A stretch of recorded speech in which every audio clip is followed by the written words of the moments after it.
everybody, it's me, Alice Whimsicott, and I'm here back in, oh my gosh, it's actually kind of hard watering with one arm with this heavy thing. I'm back with my porch update.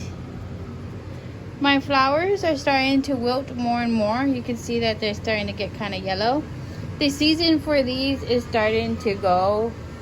So once these guys die off, I guess I'll try to plant something else here. Maybe some lettuce, something edible. I looked it up online for my zone. I'm in zone 9.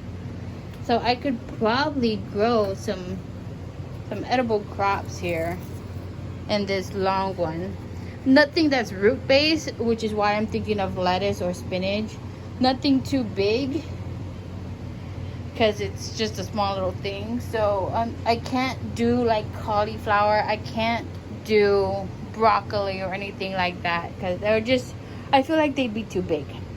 So maybe some of those variety lettuces I could have here. My rosemary, my lavender isn't doing too great. We've had a few hot, dry days, but it's still alive. And my basil is also struggling, but it's still going. It's still going. This pot right here, I actually had potato cuttings inside drying out for like a month. And it's kind of hard to see, but I do have some sprouts. And I decided to plant them 2 days ago. So I have it very low in the pot. When these stems keep growing, I'm gonna keep adding dirt to this until it fills all the way up. I know it's small, but these are pretty small purple potatoes that I have here. So hopefully this bucket gives me, hopefully it gives me something. Last year I tried to grow potatoes. I only got one tiny potato like this big. So if I can get at least more potatoes around that side, or bigger potatoes, and still just the one, it's trial and error. So I got potatoes here. I'm in Central Texas, so potatoes are okay to grow this time of year. The cuttings from last video, as you can see, are not doing too hot. I don't think they're rooting. I don't have root hormone. I used a mixture of honey and cinnamon. I've researched online, and they say that's a good substitute for root hormone. They say that it actually does promote root growth. But I've been using that mixture for years, and honestly, I've never been successful with it. So either that's a myth that I just busted for you guys, or I just have terrible luck. Maybe it's just a smaller percentage than root hormones, and I just been getting the bad percentage of it. I just never had them root. This one still looks like it's still green. So I'm gonna keep taking care of these until I know that, see how this one just kind of snapped off right there. You can kind of see where the line on where this is dying off. I don't think this one made it. I don't think this one's gonna make it. But this one, these two, the leaves kind of wilted on day 1. And they do go into shock when you make cuttings. But they wilted on day 1. Day 3, they pretty much had lost all their leaves. This one had the leaves for a good 4 days before it started to wilt and dry. So I'm hoping that one actually makes it. If not, I'll go out and try to get more cuttings. And maybe I'll just have to buy some actual root hormones, because I'm just not having luck with the actual cinnamon honey mix. My dragon fruit are doing pretty well. They're kind of hidden under here because this thing's just falling over, but you can see my little dragon fruits are doing good. Now I don't know how well my dragon fruits will make it, because after some research that I've done pretty late in my growing, turns out dragon fruit are not for my time zone. My growing zone, I mean, time zone. My growing zone, they're more for like zone 12, I think they are. But I mean, like, hopefully they seem to be very slow growing, so I should be able to keep them inside for a while. And hopefully by the time that they're too big to be inside of my normal home, I could at least have had a greenhouse by then, and I can keep them in a greenhouse. Like,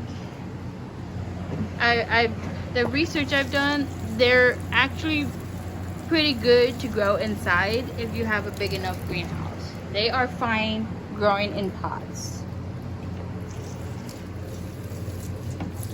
So that's my update on my growing. You can see my little fern here is struggling. This plant leaning on top of it isn't helping. This pot honestly is not helping either. I think this pot retains too much water, because it's got this little divider here. It probably needs a pot like this where it just drains straight out. I do eventually want to get a hanging pot for it, but I do have a whole bunch of pots over here that if I'm unable to get a hanging pot that I like, I'll just put them in one of these. This, if anybody's curious, I'm like, this is dead. I don't know why it's still green. It's like it's not hanging on to anything. Start dying inside, so I throw it out. This is my little, oh my gosh, look at that. This thing's growing in here too. I just throw all my cuttings in here. It's my little compost pot. Without composting, I just throw stuff in there. Every once in a while I'll pull it out and mix it up. But as you can see, I do have stuff growing in it. Oh geez, I got stuff growing on the other side too. I didn't even know that. So, I mean, like I said, I'm trying to cut back on these cactus, but they seem to like grow anywhere. It doesn't even get sun here. Well, at least not direct sun, and it's going. This is a mother million just going. This bamboo, for some reason, is still green. I threw it out like a month ago, but I did just stick it in the ground. It's still green. I don't know why it's still green. That's amazing. I have a cutting inside on my kitchen table that has been green. It has not grown. I need to get a stick for this guy. He's getting top heavy. But like, it stayed green. It has not grown at all. It looks exactly the same as we got it from a bouquet 2 years ago. I don't know how it's still green, but I'm gonna just keep it as long as it's green because I like green. That's my update. I got potatoes. That's new. My mother million right here is getting very top heavy. I found it on its side in the early morning. I don't know if it was a heavy breeze or it's just that top heavy right now that it's falling over. I'm leaning against the gate or this fence thing so that it doesn't fall. Yeah, I gotta tie it up. That's what I did with the big one I used to have too. I tied it up. But that's Alice Whimsicott with my growing trials and errors update. Bye.